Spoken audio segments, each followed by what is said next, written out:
अस्सलाम वालेकुम दोस्तों, कैसे हैं आप? ठीक है, खरीद से। अच्छा, जैसा कि आप जानते हैं आज के दौर में, आज के जो करंट एरा है इसमें जो है मोस्टली हम देखते हैं अक्सर अगर 100 में से ऑलमोस्ट 50% लोग ऐसे हैं जिनको स्टोमिक प्रॉब्लम्स हैं, गैस्ट्रिक प्रॉब्लम है, गैस का इशू है, या इसको हम गैस्ट्रिक रिफ्लक्स भी कहते हैं। होता ये है, इसमें बेसिकली होता क्या है कि जो हमारा स्टोमिक है ये जो गैस प्रोड्यूस कर रहा है, एसिड प्रोड्यूस करता है, जिसको हम एसिड रिफ्लक्स भी कहते हैं। ये एसिड क्यों प्रोड्यूस होता है? बेसिकली जब हम कोई खाना खाते हैं तो उसमें ये होता है कि वो खाने स्टोमिक के अंदर चला जाता है।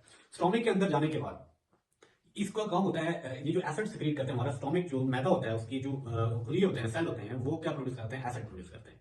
अब ये एसिड का क्या काम होता है कि ये हमारी जो फूड है उसको डाइजेस्ट करता है, खुराक जो हम खाते हैं उसको डाइजेस्ट करता है। तो समटाइम ऐसा होता है कि हमारा जो स्टोमिक है बहुत ज्यादा ज्यादा जो है एसिड रिलीज करता है। अब उसके अलावा दूसरा इसकी जो रीजन है वो ये है कि जो हमारा जो स्टोमिक होता है, स्टोमिक से पहले जो ऊपर से नाली जाती है इसको हम एसोफेगस कहते हैं। एसोफेगस और स्टोमिक के दरमियान में एक जो होता है, जहां से स्टोमिक शुरू होता है, एसोफेगस एंड होता है, वहां पे एक छोटा सा कनेक्शन होता है, जॉइंट होता है। तो वो जॉइंट वो वाला जॉइंट नहीं होता जो आम हमारी हड्डियों की तरह जॉइंट होता है, बल्कि मसल्स का ही एक जॉइंट होता है। तो वो ये करता है कि वो खुराक को वापस स्टोमिक के अंदर, स्टोमिक से वापस एसोफेगस में आने से रोकता है। वो बंद हो जाता है जब खाना अंदर मैदे में चला जाता है। ये बेसिकली एक थैली की तरह होता है।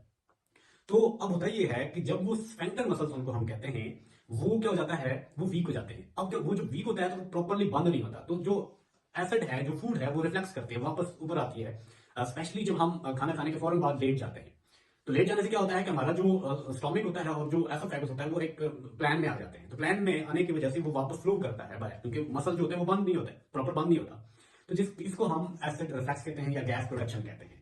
तो इसकी ट्रीटमेंट की अगर हम बात करें, इसके बहुत सारे जो है इसका इजी ट्रीटमेंट है। जरूरी नहीं है कि हम हॉस्पिटल जाएं, और हॉस्पिटल जो डॉक्टर हैं, डॉक्टर हमें रिकमेंड करते हैं मोस्टली राइजिक वगैरह, जो कि काफी उसके साइड इफेक्ट्स भी होते हैं। तो इससे बेहतर ये है कि हम नेचुरल फूड की तरफ जाएं, नेचुरल रेमेडीज की तरफ जाएं, जो नेचुरली, ताकि हम इन चीजों को क्योर कर सकें।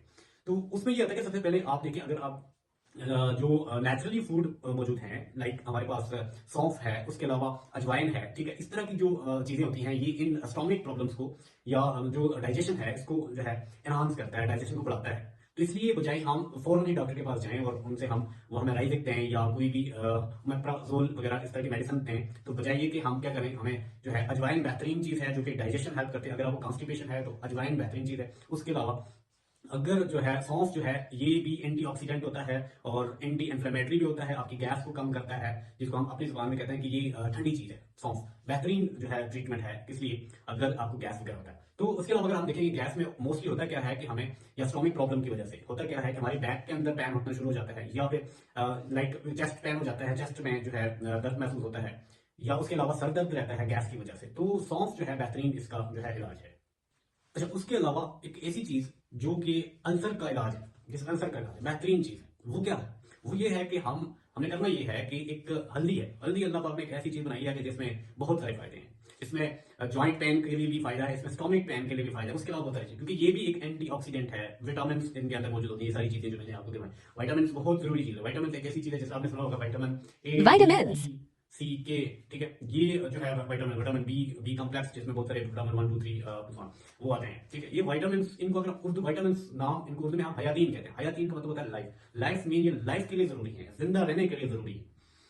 तो इन विटामिन की दो टाइप्स हैं, एक है फैट सॉल्युबल, एक है वाटर सॉल्युबल। फैट सॉल्युबल ऐसे ए डी एंड के जो हैं, ये फैट सॉल्युबल विटामिन हैं, इनको हमने रेगुलर लेने की जरूरत नहीं होती, ठीक है।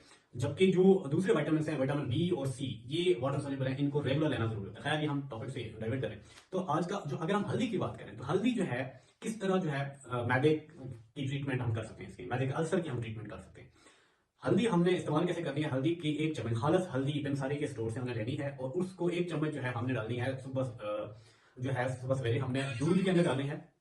दूध का 1 गिलास दूध लेना है, उसमें हमने एक चम्मच हल्दी डालनी है और उसको सही तरह गर्म करना है। गर्म करके हमने पीना है। अगर दूध नहीं है तो पानी में भी हम इसको इस्तेमाल कर सकते हैं। तो ये बेसिकली क्या है, हल्दी चूंकि डोमेस्टिक या हम देहातों की अगर हम बात करें, मोस्टली ये होता है कि मेडिसिन अगर अवेलेबल ना हो तो किसी को चोट लग जाती है या जख्म लग जाता है, तो हम क्या करते हैं, हम उसको जो है हल्दी ऑयल के साथ मिला के उसके ऊपर मरहम करते हैं। तो उससे ये होता है कि वो उसका जख्म जल्दी ठीक हो जाता है। इसी तरह अल्सर का कहते हैं कि अल्सर स्टोमिक में जख्म लग जाता है, तो उसको हम इलाज करने के लिए बेहतरीन चीज हल्दी है। तो करना ये है कि हमने हल्दी जब पियेंगे तो ये हल्दी हमारा जो मैदे का अल्सर है उसको हील करवाता है, वो जख्म भरने में हेल्प करता है इसको। तो जरूर आजमाइएगा इन चीजों को, इंशाल्लाह अगर जो भी मैदे का मरीज है, इंशाल्लाह जरूर फायदा होगा। वीडियो पसंद आई तो लाइक शेयर और सब्सक्राइब जरूर कीजिए। थैंक्स।